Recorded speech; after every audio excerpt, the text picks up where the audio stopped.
Hey everyone, how are you guys? Welcome to the third episode of our live podcast show, Candidly Speaking. On this show, we candidly speak with people from different fields and discuss some interesting topics with them. So, as we all know, a non technical person can also be a good product manager, right? But what if a product manager becomes a tech savvy? It would be a cherry on top, right? After all, we can't deny the truth that technology is running our whole world. So today we are going to introduce you with a person who can give you insights on the Take 101 of product management. So he is none other than Mr. Shravankumar Suvarna, the product manager at ABCXchange. So let's welcome him. Let me add him. Hey Hi, Shravan, how are Srijita. you? I'm Yes, doing good. How are you? I am also good. Thank you so much for joining us today. So now Most let me welcome. add. Thanks for having me. Yeah, thank you. So now let me add our today's host, Mr. Rajat Mandal. Hey Srijita, thank you. Hi, Rajat. Yeah. Hi. So that was all from me. Now I would like to leave, and Rajat will continue with the show. Thank you. Thank you, Srijita. Okay, so first of all, welcome. Thanks, Rajat. Thanks for having me here. Yeah, so before starting anything, my first question for you is please introduce us to our viewers, like what you do and how you do, all that stuff. Sure.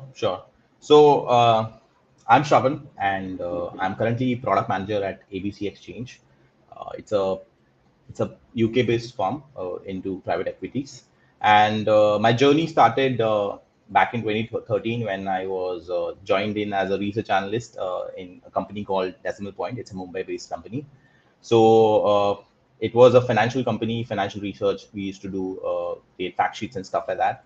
Then slowly I deviated to the tech world where we started developing softwares for financial companies, like simple solutions. Firstly, it started with VBA macros, and then it went on to create some desktop application, and then the web applications. Over the process, I started getting insights on the tech side, and I wanted to understand and learn more about tech. So I was fortunate enough to get to work on this project called Robo Advisory at Decimal Point, where we were building a robo advisory solution for one of our clients.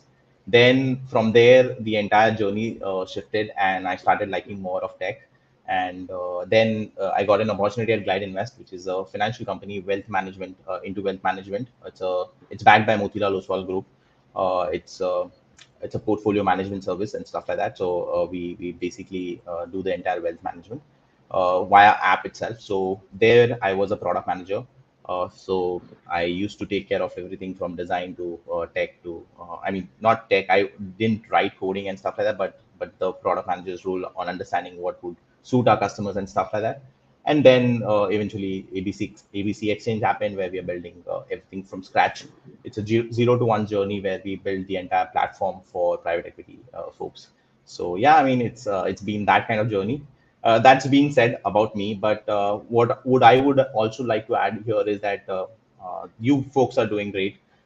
This is something that is required in today's day and world where young students, we know, I mean, the educated system is something which is not as good as it should be. So industry experts coming in and speaking about their experiences for students would be kind of important. So I like what you folks are doing as well. So yeah, thanks for having me here, Rajat. That was a long introduction. But yeah, thanks. Thank you. Thank you. That was a really nice thing you said about us. So hopefully we can gain some subscribers from that. And with that, I mean, I was going to ask you to elaborate your journey, but you already said that. So I will just move on. And the next Sure. thing that I want to ask you is not actually a question, but some of my, I think I was going through your LinkedIn profile and I saw that you worked in decimal point analytics for more than 7.5 years. So I Yeah. mean, in nowadays where people can't do a job for more than a year, so you worked at a company for like almost 8 years, I can say. So what Mhm. was the thing that kept you motivated throughout the 8 year journey? Sure. Yeah, I mean, that's a very good question, actually. So So if you see my journey at Decimal Point, right? So that was my first job post graduation. Yeah. I was placed from the campus itself. And what happened was I was initially joined as a research associate, which was basically a job which would take care of financial reporting, where we used to basically gather some data, information, and create some fact sheet, beautiful fact sheet, so that the end user can consume these fact sheets and take decisions based on the data, right? So that was basically the job role when I joined there, and the reason for me staying there was the excitement, right, of learning something new every other day, and that never stopped till 7.5 year. I mean, I was still learning. It was a great company. It is actually a great company to start your uh, career, because the reason for that is every day there was a new challenge. I started as a research associate. Then we started automating some stuff using VBA macros, which is kind of a very good thing to start off with. Being a non-tech person, commerce person, I saw that as a magic, right? I mean, when you used to take like 7 to 8 days to get that work done manually, but you wrote a single line of code, and that job happened in like 30 seconds, and it was like, wow, this is crazy, this is nice, this is something that I want to do. And I don't want to do that manual work, I want to automate stuff like that. So Yeah. then slowly migrated to the software world, where we built desktop applications, simple desktop applications, but it was kind of naive. We migrated from VBA to simple desktop application, and from there to building web applications, which are very sophisticated in nature, and building something which was the need of our, right? I mean, for example, robot advisors. It was very much like it was happening in West, okay, where Betterment and Nutmeg solutions from UK and US were basically growing, and in India there were none. And back in 2016, we were building robo advisors in India, and that was very exciting for me, and that made me work more. And I wanted to basically continue there to learn this entire thing, and that helped in some matter. I mean, in some sense, because then I got a job opportunity of building a robo advisory solution for someone else, and that's how the entire journey happened for 7.5 years. So it never died. To be very honest, Got it. the challenges excited me or motivated me. Got it. So you use the term BBA macro. So like people like me don't know what is it. So can you tell me a little bit about like what is it? Sure, sure. Yeah. So a lot of these financial analysts or research analysts, what we do is basically we work with Excel predominantly. Okay, Excel for writing simple formulas. I mean, so what we do is we capture a lot of information. We create formulas, okay, and try to create ratios, or I mean, calculate ratios, or returns and stuff like that, right? I mean, these are basically numbers and derived numbers from some data. Okay, now we have some Excel formulas which can do our job in day-to-day world, but there are certain things like, I mean, getting these information from, say, unstructured CSV file from multiple sources, then collecting them in and dumping them in one, say, Excel file, then calculating these numbers on runtime basis, making sure that all these numbers are properly there. I mean, the numbers, I mean, so accuracy is kind of important in financial world. You cannot Yeah. mess up with the accuracy, because you have to make sure that the numbers are correct. And then there is a lot of QC process. I mean, you quality check the entire flow. This is the manual work that you do, okay, and it takes around 7 to 8 working days. Now, within the Excel ecosystem itself, what Excel is, I mean, so there's a Visual Basic thing, which is a simple coding language, okay, where you can Yeah. automate some of your tasks, okay, like fetching CSV files from a file system, doing some cleaning work there, and then transferring that into some new Excel, calculating that, okay, and then making sure that QC is done, and then basically throwing an output. Okay, a simple code for doing simple work. Okay, and it's a old technology. It's been there for a long time, but people, it's a very powerful tool for a financial analyst, because you can do things which you are doing manually. And if you're doing it manually, the tendency of you doing it wrong might be higher. I mean, because there are Yeah. some manual works, and you cannot avoid manual work, right, or manual errors. So this helps. As if you automate everything, there is rules that is defined, and you just have to basically click one button, and it will do all these jobs. So that's the magic of VBA macros, and that's what VBA macro is. It's within the Excel ecosystem itself. So you just have to go in the developer. So in the Excel, there is a developer option, and within developer, there is option to write these codes, simple codes. Oh, got it. So this is just a piece of code that do the automated job that you are doing manually then. Yeah, a simple Yeah, code. Yeah, I mean, so if, else, whatnot, and stuff like that, and you can use all these got it. Excel formulas and stuff like that. Yeah, VLOOKUP got it. or whatnot, everything. Yeah. So now that we have discussed about it, so I will go into your educational journey first, then we'll come to Sure. later part. So you took commerce after class 10. So what was the thing that you motivated you to take commerce? Because in India we know that there is a tendency to take science after 10. So Okay, so so a quick thing. I mean, I always wanted to take science, and I wanted to basically pursue engineering as the degree. Okay, and that yeah, was the goal back then as well. But due to my low percentages of marks, I was not allowed to take. I mean, I didn't get good colleges in my area, and I wanted to basically go in a good college, a decent college, not a good one, but a decent college. So there were two options: either go with a normal college for yeah, science degree, where you can learn science and stuff like that, but you won't get the faculty and stuff. And the other option was to get a better, decent commerce college and pursue commerce as a thing.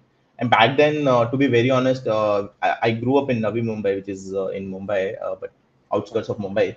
So we didn't have a lot of understanding about how to go about doing things and which college to pick and what exactly is the things that you can do. And internet was not a thing back then, right? I mean, yeah, to be very true. honest, 2013 or 2010 or to Yeah, 2008, actually, to be very honest, I mean, when I graduated, not graduated, I just passed 10th. yeah, So the choices were limited to me, and uh, then what I decided was to take a decent college and go and pursue commerce as a degree. But engineering was still a passion, so it's fine. I mean, so all my friends got into science. I was the only one who took this journey. But yeah, I mean, fortunately, got it. it turned out good. Yeah, so that's fine. Yeah, that's the main thing. It turned out good. So yeah. Yeah.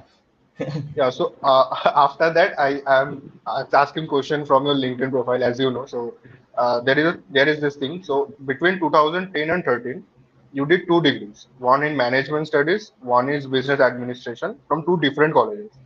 So how did you manage two different courses simultaneously from two different colleges, not mentioning different peoples and different faculties? Actually, it's harder for me to do even one course. So So, so just to clarify that, these are not two different courses. I mean, so one is basically the college where I yeah, went, Pillai College, where I did my management studies. So it's BMS, Bachelor's in Management Studies. So yeah. that's the course that I did, and Mumbai University is the university course that happened, and it's only one degree Oh, that okay. I take. So it's not like two different faculties or two Oh, different okay, got it. schools. It's one college, and Yeah. there I did my management studies, and I pursued finance as the majors. Okay, so did that help you in your journey till now? The education Yeah. or Like what you learned during your college days in theory, does that theory. help you? Yeah. To be very honest, it didn't. It didn't help, but the extracurricular things that we did at college was kind of helpful, and we organized a sports festival. Then we organized the entire annual festival and stuff like that. That helped. I mean, that gave me a lot of understanding about the real world, where we went out to get sponsors and understand the marketing things that these might like. I mean, what are the words that would attract them to give sponsors and stuff Yeah. like that. So that is the learning that happened there. And at the college that I went, I mean, Pillai from Panvel was kind of nice. Yeah. To be very honest, the friends that I made and the environment that it created was helpful in that sense. But theory, I was I mean, it was kind of simple, but never helped me in real world, to be very honest. Got it. Got it. So after that, in 2021, you did a boot camp from GrowthX. Yeah. So how was that? And So what that was was that about? amazing. I I mean, mean, what was the thing? yeah. I'll explain. So that was amazing, to Yeah. be very honest. I mean, that was my first cohort based course. Okay. Now, I'll explain you why this is kind of nice. So I was basically migrating from a B2B decimal point company where it was basically software development for some client, okay, not customers, direct customers, for some client. They would give us some requirement and basically we would build that, right? And I was migrating. There was a career shift that I was doing basically from uh, a software manager to becoming something which like a product manager, right? So GrowthX is a community or a cohort-based course to start off with for growth marketers. Okay, so how to, I mean, in today's world, you can build a product using tech, right, and software tech and stuff like Yeah. that. But you want to basically grow that product as well. You want to basically get customers to use them, use the product that you Yeah. have built, the app that you have built, and stuff like that. So GrowthX helps you take that 0 to 1 journey from acquisition to onboarding that user to basically retaining it or engaging with the user and stuff like that. So they have a 4 to 5 week course, and I enrolled that, and I learned a lot from that course. And it's about learning from your peers. Like there are a lot of these product folks or product managers or growth managers from different startups, for example, Cred, Razorpay, and you work or you study with them together, you speak to them, you understand them, you learn a lot from them as well. So that's the vibe that you get from GrowthX. And yeah, and that's the course that I did. And that was kind of very useful for me because then I got to know the other world from the B2B to say a B2C, how exactly directly get these customers or understand the customers' requirement and do things. I had some understanding, to be very honest, but I got more clarity from that course. Got it. So I just want to say one thing. If anyone from GrowthX is watching the video, please hit us up for paid promotion. Yeah. Yeah. So, but jokes apart, now coming back to our main theme. So you are a research analyst and then a manager and then a product analyst. What was the difference between those jobs? I mean, honestly, so I think there is only the designation name change, but not the job change. So what was your view on this? What is your view on this? Yeah, fortunately, I have been working with a good set of people around me. Okay, and Yeah. and to be very honest, the job, I mean, it was always the same. I mean, I saw some degree of changes happening, but eventually everything was about solving problems. Now, to start off with, when I was a research associate, what I used to, my day job or day-to-day job was to basically gather data, okay, and create some Yeah. excels out of it. I mean, you create excel and you run some formula and create returns or calculate returns and ratios and whatnot. I mean, we used to calculate standard deviation, r squared and stuff like that. I mean, so there were like so many things we used to do on that data set. Yeah. And all this job was mine alone. I mean, I used to basically make sure that all these things were accurate in in nature, so that we can send it out to our customers, who will then use this information to make some calls to buy some stock or some index and stuff like that, right? I mean, that was basically the idea back then. Now, that was my day-to-day job. I mean, used to get these data and do it manually and do send it to the clients. Then Yeah. the slowly things changed where I mean, I started getting requirements from the clients. Okay, requirements as in we want to build this software. Okay, now these are the things that we want in this software.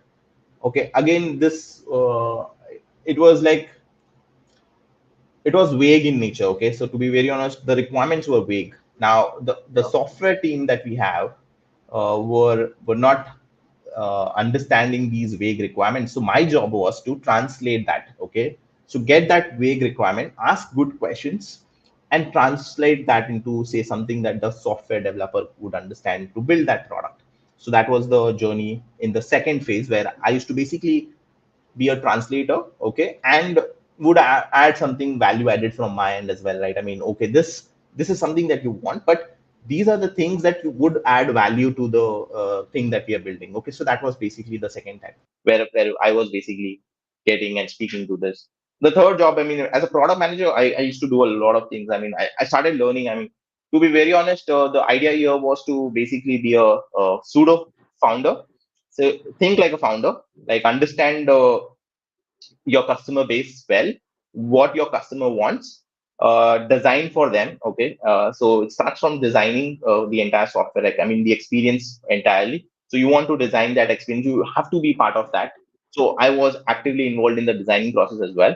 The second is you basically try to understand what are the tech that would be required. So you understand the third party requirements, vendors that would be there, the API request, what are the APIs that would be required and stuff like that, and understand how can we build this, prioritize that and stuff like that. And then thirdly, you basically go ahead and I mean, you also want to basically build a product that would grow on its own, right? So you have to basically define some engagement so that people can come on the platform and do this orders or transactions on daily basis and stuff like that. So that's Yeah. the entire role in the third phase, which is basically the product management phase.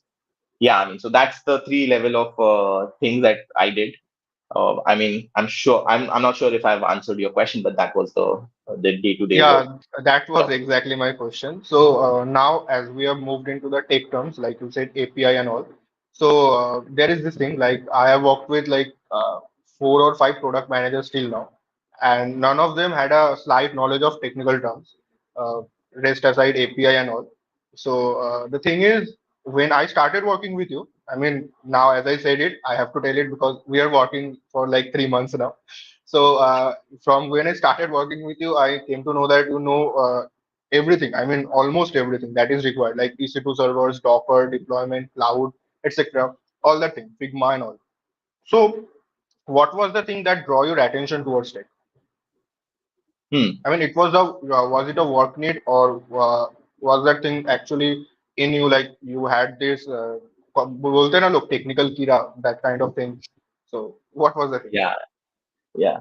So it all started. I mean, so to be very honest, it all started in the back in the days itself when we wrote this small code piece where I felt that it's like a magic. Okay, and I was very curious about tech as a whole industry itself, because Yeah, I wanted to learn, I understand what happens, and there are two sides. One is that you want to learn, and then there are second side to it where what I mean, this happened at decimal point where the tech team, we had very limited resources at the decimal point, and we had a lot of requirements, and we wanted to build an internal system. Okay, and this was basically for the employees itself, decimal point employees itself, for like around 300 folks. So we wanted to build this internal system which is tech based and it is web based and stuff like that. And we didn't have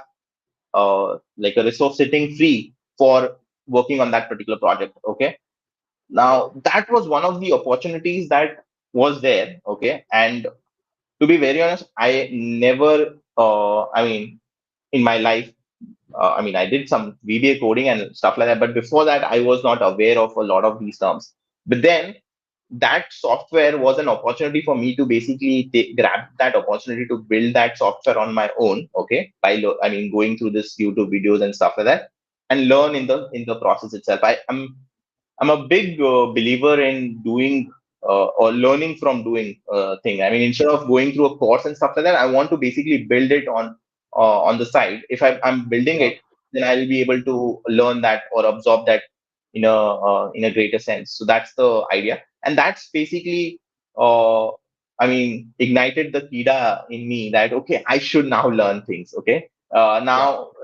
I started as a Python Django. I mean, that was the framework that we used, and we built a simple tool, and it was very nice. I mean, I felt very good about it. I mean, I felt, oh, this thing is working. This thing that we built is working, and that is an amazing feeling. I mean, when you build something, and it starts running on its own, and people start using it. I mean, so 300 folks around your company start using it.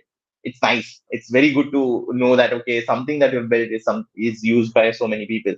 So that was true. the first initial thing, and then from there onwards, I started learning a lot over the period, and these are some of these tech things. I mean, the kida within me, or the curiosity within me, I started watching these YouTube videos and learning more about the things. And so I like design, I like tech, I like the QA process and stuff like that. And that made me help or become a good product manager because I understand various stakeholders and functions and the work within these Yeah. stakeholders as well. So that was the nicest part.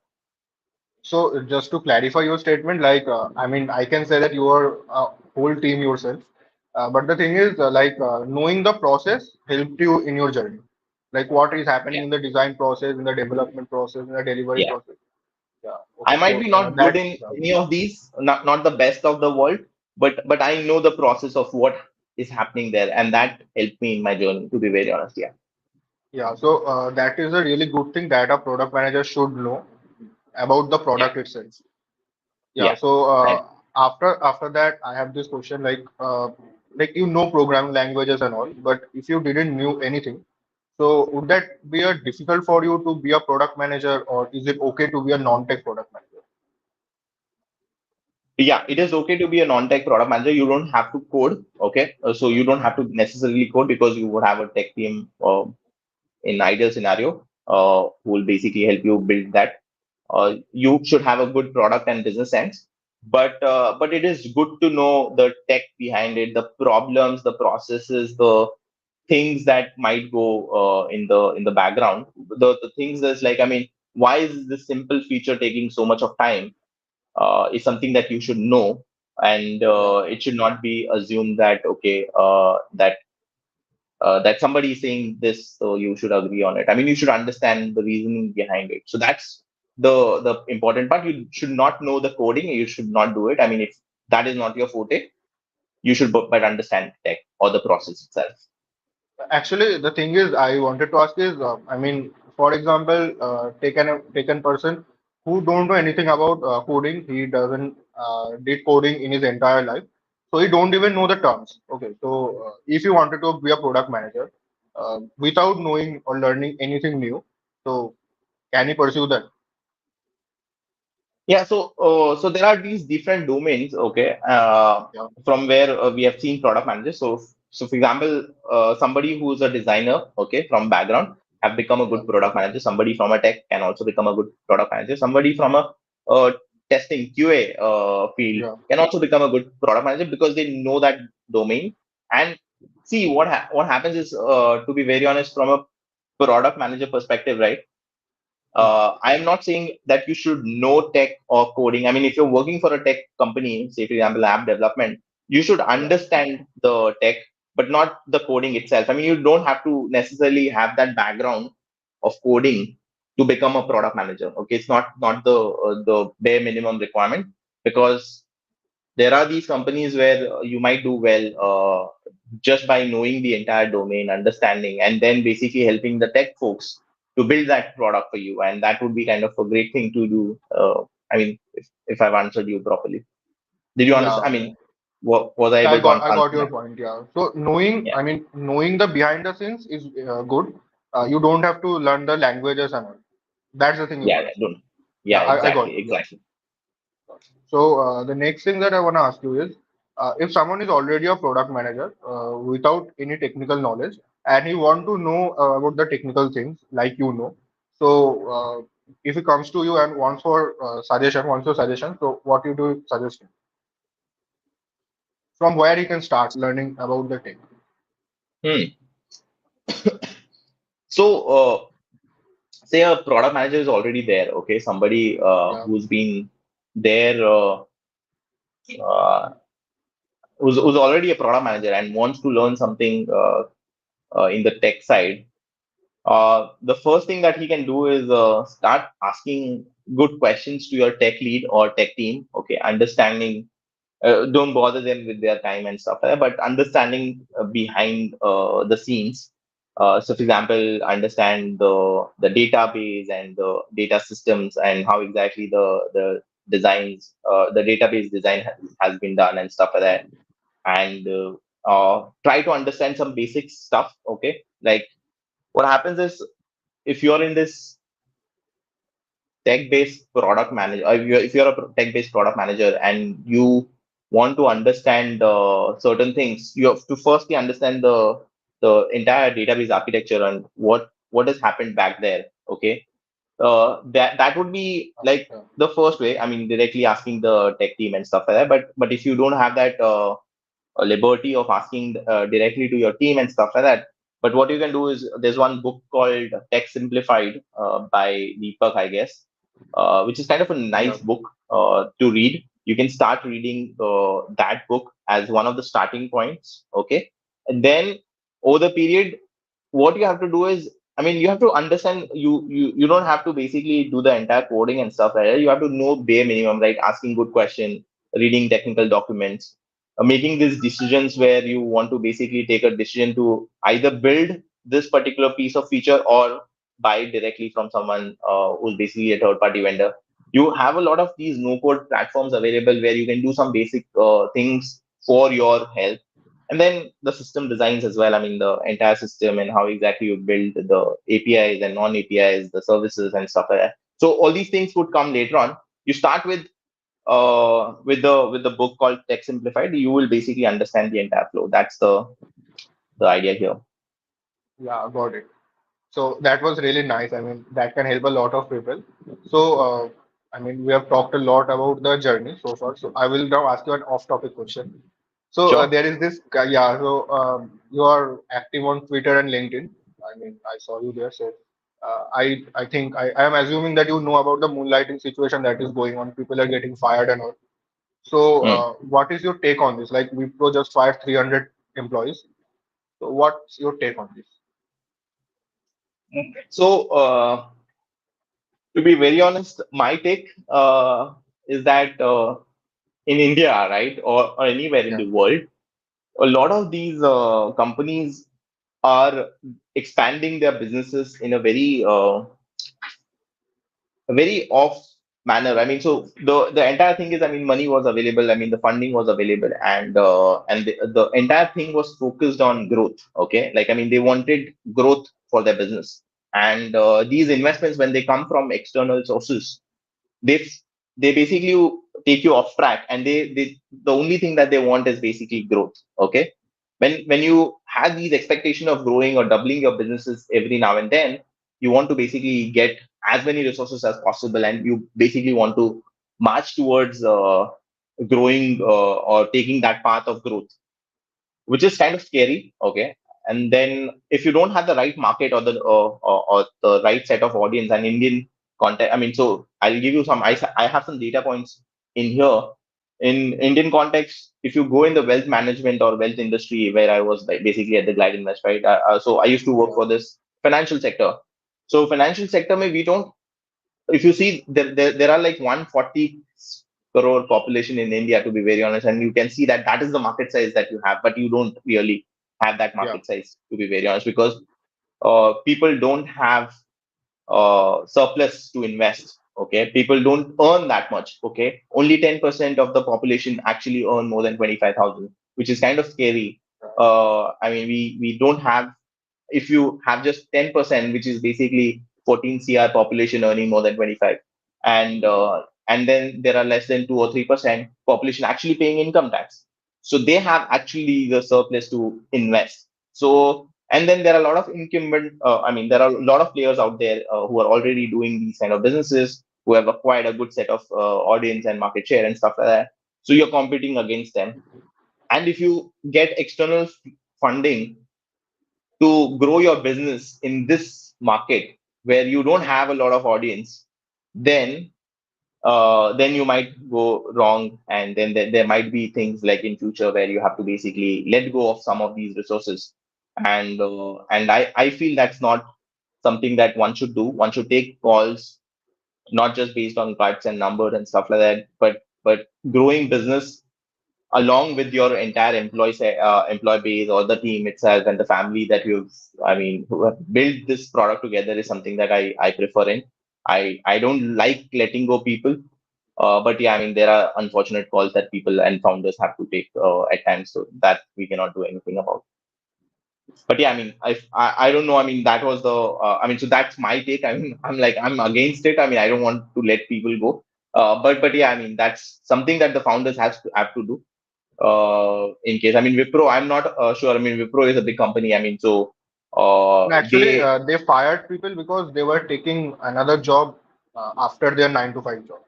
Yeah, moonlighting. Yeah, moonlighting. Oh, Moonlighting. Yeah. sorry. Yeah, I got it. I mean, so Swiggy has allowed it, which Yeah. basically is a very big company, and I feel that they should allow it. And my personal choice is like, I mean, if somebody has this passion to work extra, okay, for some other projects as well, side projects as Yeah. well, apart from their day job, is kind of completely okay with me, because there can be multiple side projects that the person can do, and there can be a second job that the person might be interested in. It's a passion project. Yeah. It's a different thing that they are doing, freelancing stuff that they are doing in their own time, which is kind of completely okay. And that is something that should be allowed by a lot of companies. And now, these days, startups have started understanding that. So, create people, or say, for example, design create people. There are a couple of folks who are basically openly doing freelancing stuff. Swiggy is openly allowing people to do freelancing stuff. They should have their own time. I mean, when they have their own time, they should be able to do whatever they want to do. Yeah. Yeah. Yeah. So I got my answer, and yeah. So that was a really good explanation. I mean, and the line that you said, only 10% people in India earn more than 25K. So that you mentioned it before. I mean, I remember it. It was really, I mean, hard hitting line, to be honest. Yeah. So my next question would be wherever you go, you basically work on mutual funds and the investment part of things. Basically, that is kind of your line or your job, what you can say. So what is this your, I mean, unsaid love towards mutual funds? Yeah, I mean, my unsaid love, to be very honest, in India, the financial literacy is low, and I've been in this industry since 2013. I mean, not industry directly, but I've been following this mutual fund since 2013, 2014, and see what happens is majority of us, right, in India, do not have that skill set to invest or directly do stock picking on their own on day to day basis, because there's a lot of things that they have to check before doing this investments, right? So they have to go through the company profile, they have to understand the P&L, which is profit and loss statement, and Yeah, understand what this company is, what exactly is the future, who's the CEO, who's the management team, and whatnot, right? So there are a lot of parameters, and then you have fundamental analysis, you have technical analysis, and whatnot. And you are, say, for example, you are a tech person, so you are yeah, basically into tech as the main thing, right? I mean, your job is to basically code things, and you basically want to build software. Now, if you want to spend your time building that as the primary thing, and you basically do this stuff as well, where you have to do analysis and stuff, it's kind of a two thing that you're doing on your own, and two different domains altogether. It's kind yeah, of exhausting, okay? And to keep things simple, what I prefer is, I mean, I'm a very big believer to keep things simple, as simple as possible. I mean, if you know this is the only thing that you know, and you want to basically go in this direction, you should go in that direction, okay? Because that's kind yeah, of simple. You should be curious about other things as well, but keeping things simple is very important. And mutual fund is a very simple product, and within mutual fund there is something called passive mutual funds, which is more simple. I mean, it just blindly follows the Nifty 50 index or some index that is there. So, yeah, I mean, I have that information that, okay, this is a simple product, so I invest there because I don't want to. yeah, I know that there are a lot of these active managers and active stock pickers who tend to fail compared to these simple products which are out there.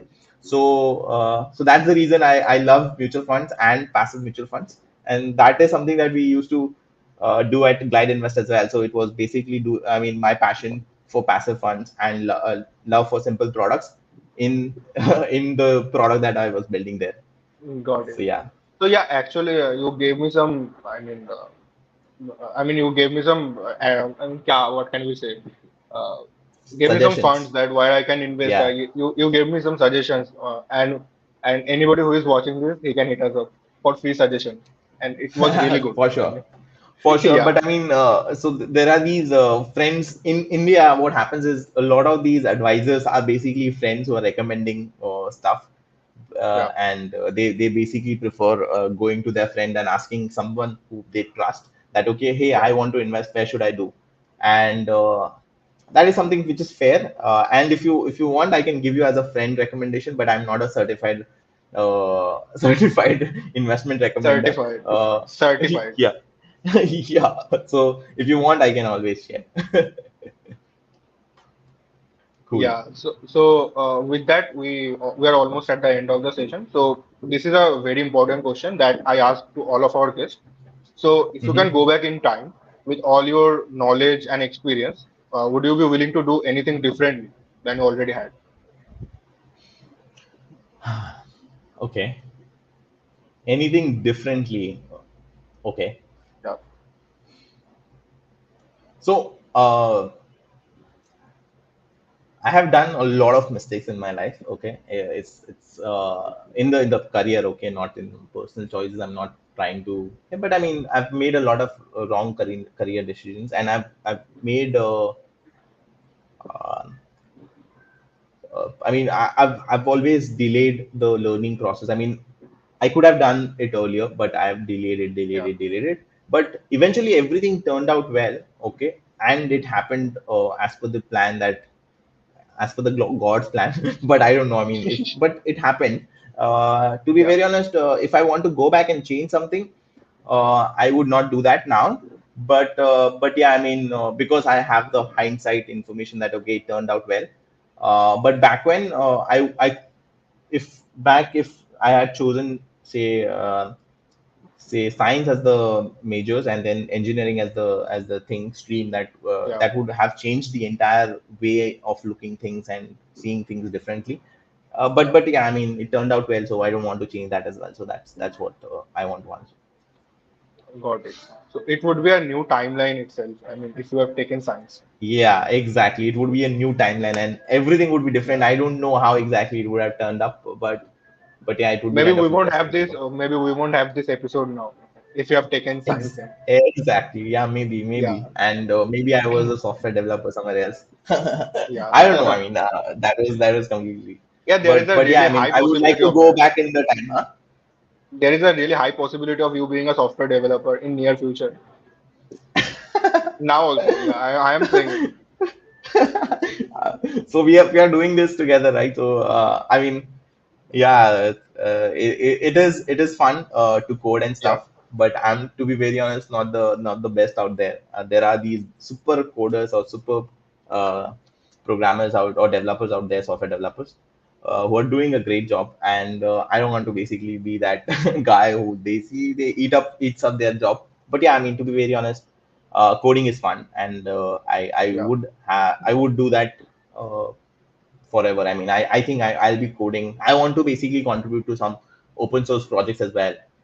So that I mean, Stack Overflow has given so much of things open, Yeah. True. freely available to us. If we can contribute in any sense, that would be kind of great. If I could do that, then I would more than I'll be more than happy to do that. Yeah. So, yeah, about that, I mean, as you said, a Stack Overflow has given many things free. So I was reading this line somewhere. We can't, I mean, as an individual, we can't fix the education system. Free Code Camp has single-handedly did that already. I mean, they made Exactly. so much free courses. Yeah. So many free courses. I've learned a lot from them as well. So Yeah. I wrote some simple data integration uh, blog articles on Medium, and it got great or crazy amount of traction. People read, shared, and yeah, I mean, I got good messages as well. I mean, they find it very helpful, and all Yeah. these were basically practical things like solving some problems in their day to day life using some Yeah. tech. And I feel that education system should start learning from it and try to bring more practical aspect, and at least start late in the timeline, but at least start giving some practical sense and making sure that what exactly is the passion about that student, and if there is some sort of material out there which can help that student, then that should be made available to that student. As you mentioned, right? I mean, there are a lot of things that you do in your college which is not relevant for you, which should not be the case. Yeah. So this is a, I mean, this is a question from our founder, Mr. Kaustav. So he asked you that what should a product manager do in his spare time apart from moonlighting to relax? So Kaustubh, just for the context, Kaustubh is our founder for at ABCXchange, and I mean we have a lot of fun building this ABCX product Yeah, for our customers. And what should a product manager do uh, in his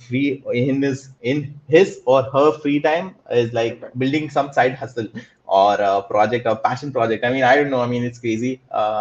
I like There doing is that. a to relax also in the last of the question, not in Oh, sense of work. relax. Yeah. Okay. Apart from moonlighting, what should do? I mean, yeah, I mean, watch a good Netflix movie or something like that, or a series. That's a That is generic something that, suggestion. I mean, yeah, I mean, I do a lot of these. So I watch Office in my free time. So the Office is like a hilarious show, and you should definitely watch. yeah, Apart from that, yeah, I mean, you can go out. I mean, I do like a lot of biking and stuff. So that's my passion, where I can go on solo trips. Say, for example, in the north, you go on a solo trip on your own bike and do a lot of these things. And that's my thing, and somebody else might have something else to do. So every other product manager or person might have a different passion, and they should pursue that in their free time. yeah. The Netflix one I think is common for everyone. Yeah, Netflix is common. I mean, they should Common. definitely Yeah, watch these shows which are out there. The Office yeah, being true. one, Modern Family or Friends and stuff like that. It's simple and Yeah. nice. Yeah. So with that, this is my last question towards you. So the thing is, in the last question, what I ask people usually is how to become the thing that you are, like how to become a product manager in 2022. Like I am passing out next year. So if one of my friends have asked you like what you have to do to become a product manager, what you would have said, like a roadmap kind of thing. Okay, so roadmap. So if you're passing out fresh from the college, Yeah. then you might have to gain some experience. Okay, now product management is a very broad and a vague field in some sense. To be very honest, I mean, nobody has defined product manager properly. So what I would recommend you to do is participate or enroll yourself in some of these cohort-based courses for APM roles. Okay, associate product manager, not the product manager itself. If you're passing out, Yeah.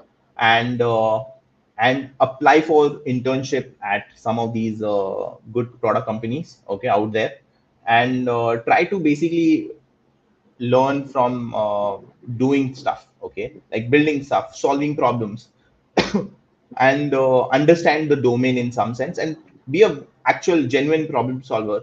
Help the product management manager understand what exactly is the problem in this particular product that you feel that you can fix, and send these to the set of product managers in your LinkedIn connection or stuff like that, and try to get some internship, and then learn from that. And then of course, there I mean, I would strongly avoid doing some product management courses from these esteemed universities, because you end up doing a lot of these things but not getting the actual product knowledge. I mean, I've not been through any of these, but I feel that you would learn more doing your job, like an internship, and learn from Yeah. the actual product manager sitting next to you, than going through a course and learning in a theory environment.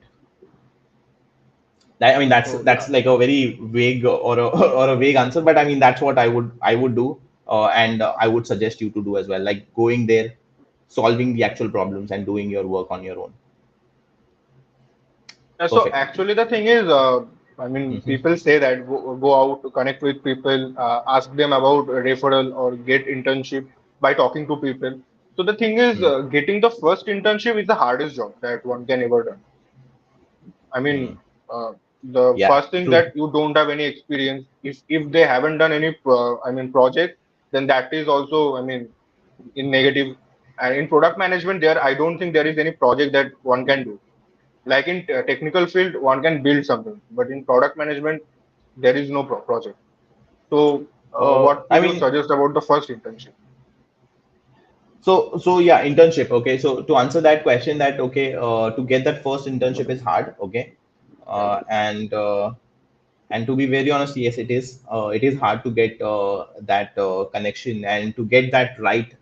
Like I mean, so you might have this aspiration of working somewhere, okay, some product company, Yeah. but I mean, you have some connection. I mean, you might have connected to say 3 or 4 or 5 employees from that particular company, and you have sent some Yeah. problems that you've solved and stuff like that. But you might not end up getting that internship. So it is hard. It is not that it's not an easy process, but what you have to do is you have to create a solid plan out that okay, you might get rejections from 98, 99% of the companies, but 1% will try to get you the job. And the trial and error method won't stop. Okay, so you have to basically create a plan that okay, these are the set of companies that I want to apply. What are the problems that these companies, I mean, that I see that these companies have, and what are the solutions that I can offer them.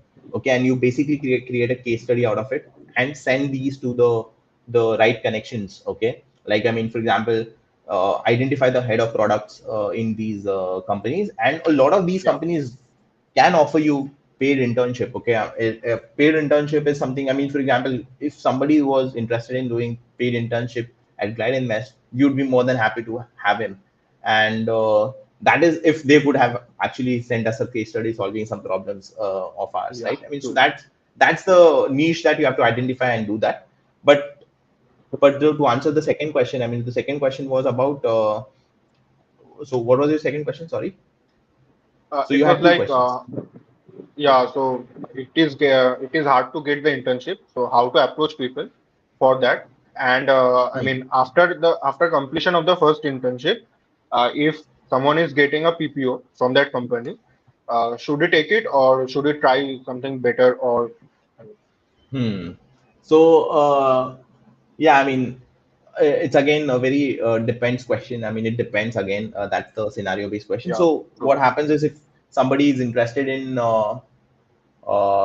continuing, so if they like that domain, then they should, and they like the work and the people around and the culture, then they should continue doing that full time. Or else, I mean, they can always pursue for more companies and understand and get more insights from the other companies. Yeah, But initially, the entire career should be focused on learning rather than anything else. No money, no nothing. It should be focused on learning, understanding the domain, understanding. I mean, so again, money comes as a byproduct, but yeah, the thing should be focused on learning, and once you start solving problems, people will reward you with salaries that you won't expect. So so yeah, I mean, that's the passion part is very important. I mean, you should be curious true. and want to learn everything possible that is out there, and be curious always and try to basically uh, uh, solve or help by solving or giving some suggestions or be vocal about what you like, what you don't like, and stuff like that. Not in a Yeah, very wrong sense, but about the product sense. got it. So yeah, that was all from my side. So if you have any message to, I mean, future product managers, you can say it, and then we can end the session. Hmm. Okay. Future product managers. Okay. Things do turn out good eventually. Okay, if you follow the process right, and if you want to basically be a product builder, and it's kind of a very amazing field to be very honest. In here, you basically get an opportunity to build something that you as a founder would like, because you basically are acting like a pseudo founder for the product, and you get a lot of things to do. It's kind of an interesting field, to be very honest, and it challenges you on daily basis. Like I mean, every day you would have a new challenge, and if that excites you, then this is surely your field. And to start off with, you have to basically uh, I mean, you won't have knowledge about all the different facets of the product development flow, but yeah, I mean, you would be there. I mean, someday. So you start slowly. Don't get overwhelmed uh, by the information out there. Try to learn and take one step at a time, and you would eventually be there someday. Okay, and don't make tech as one of the barriers for the entry. Okay, tech is not the barrier. Actually, it is more of a facilitator. So you have to understand tech and not the coding aspect, or you don't have to basically write codes. So you can get these insights or learning from simple books like Tech Simplified. So make sure to understand tech and be uh, don't be overwhelmed with, okay, मेरे को tech नहीं आता है, I don't understand tech, so I cannot be a product manager and stuff like that. So it should not be the case. So yeah, I mean, I'm hoping that you become a product manager someday. Like, I mean, I'm talking to the audience and not Rajat. Rajat would Yeah. definitely, I mean, we would build some great products together. So True. so the audience, I mean, yeah, if you have any questions further, you can always hit me up on my Twitter or LinkedIn, and I'll be more than happy to solve your queries. Yeah. The links are in the description. Make sure to follow. And also, with that, I would like to end the session. And if you're till now, if you're with us till now, make sure to subscribe to our channel. That's all. Thank Yeah, you. make sure to subscribe. Thank you, Yeah. Rajat. Thanks for your time. Bye. Yeah. Thank you.